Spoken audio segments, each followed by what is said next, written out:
James from biologyteachingresource.com, and this is just a quick pre-introduction guide to the yeast and fermentation lesson that's been practiced within the schools and tried with teachers. So the idea of this lesson is that it's very cheap and it covers many curriculum points for the new curriculum. The overall cost of the lesson for 30 students is just under £6, but that can be greatly reduced by demonstrating the experiment as opposed to having the students participate in the experiment themselves. The curriculum points covered within this experiment and lesson are describing how living things are classified into broad groups according to common observable characteristics, including microorganisms, planning different types of scientific inquiry to answer questions, including recognising and controlling variables where necessary, using test results to make predictions to set up further comparative and fair tests, reporting and presenting findings from inquiries, including conclusions, and identifying scientific evidence that has been used to support or refute ideas and arguments. Much of the resources in the teaching pack have been assumed already present in your classroom. They'll include things such as rulers, spoons, etc. Otherwise, they're purchasable readily from a supermarket. So, this is what I believe should be done as an introduction. Unfortunately, we're not in a classroom setting here, but much of it is a whole group working session and is aimed at getting the group working together and picking volunteers to answer questions. So, the first question I like to ask students is, what is biology? To try and get their minds thinking about the differences between physics, chemistry and biology. Most of the students that wrote down an answer all said life, and there was some anthropocentric responses focusing on humans in particular. For the purposes of primary science, biology is the study of living things.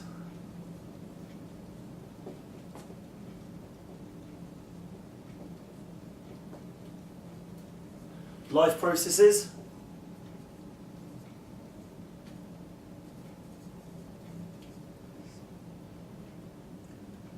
and things that affect them.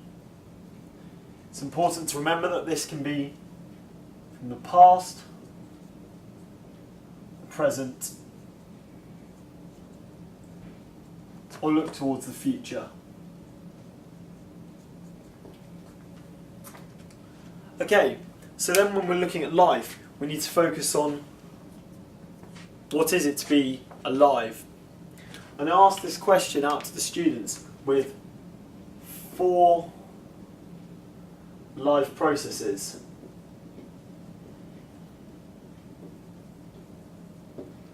Which are movement,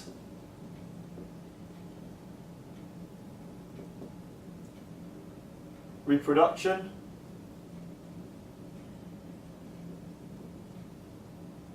which can be sexual or asexual,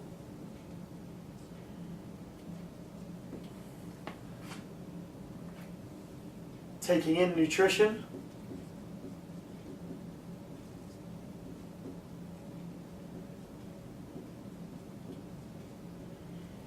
and growth.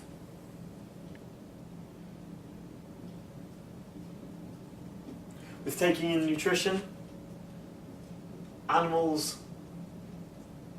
eat other things, plants produce themselves, produce their own food.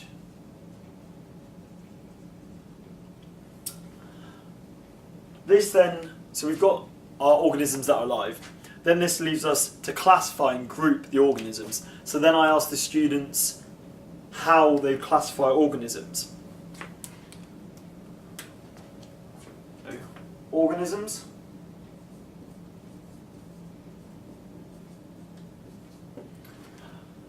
Sometimes they'll put forward things like vertebrates or invertebrates. It's not really what I want to focus on for this section, but this is where I want to start drawing a spider diagram. So organisms, we've got animals, plants, and then I want to focus on microorganisms.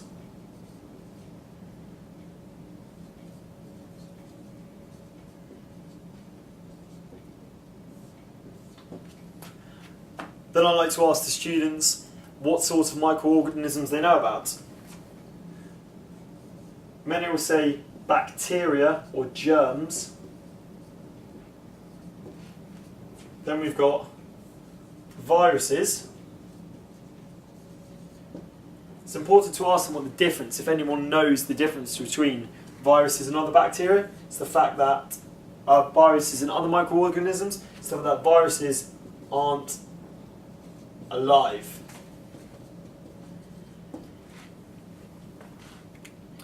Okay, so, and then the final one, which is the one we're going to study today, which is fungi. So, therefore, we're going to go into fungi and stuff about microorganisms. We're going to ask the students what they know about microorganisms. For instance, they can cause germs, cause illness. They're very small, they're made of cells, they can make you ill, but it's important to remind the students that they can also do important jobs. So we're going to be working with fungi today.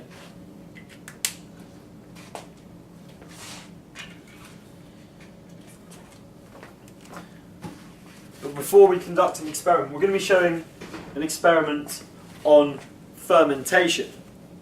Now, fermentation is where yeast feed off water and sugar to produce carbon dioxide and alcohol.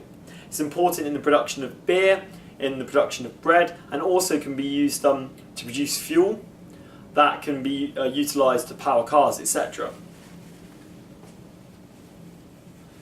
So, as we're doing an experiment with fermentation, it's important before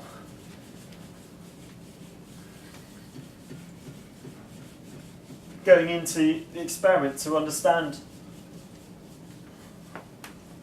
what an experiment needs before you can undertake it. The experimental process requires aims, what it is you're going to find out, or what you aim to do, predictions, or planning, how you're going to do it,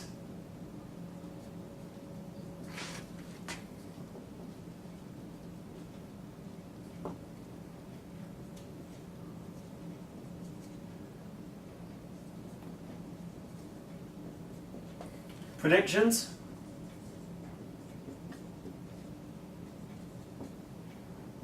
what you think.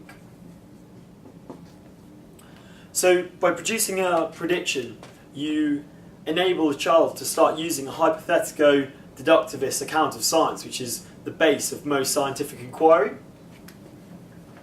Then you do the experiment itself.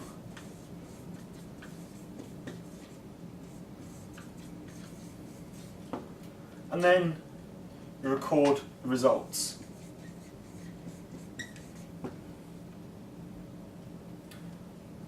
Then you use conclusions. Now in conclusions, it's good to suggest words. Words enable a student to be a little bit more scientific. For instance, if a student was to say, the larger the amount of sunlight, the taller the plant grows, is better than saying a large amount of sunlight produces a tall plant, as my interpretation, the student's interpretation, and your interpretation of what large and tall is may be different. Whereas if we use objective terms or words, we leave ourselves much less open to incorrect interpretation. The final bit I wanted to touch on is the planning process. It's important to remind students of safety.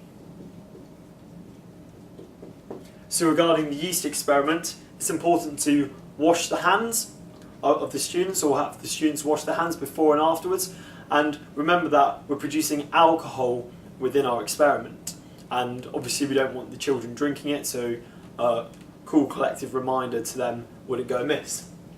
The other thing I want to remind them of is a fair test, and how we ensure a fair test occurs, and that's by controlling variables.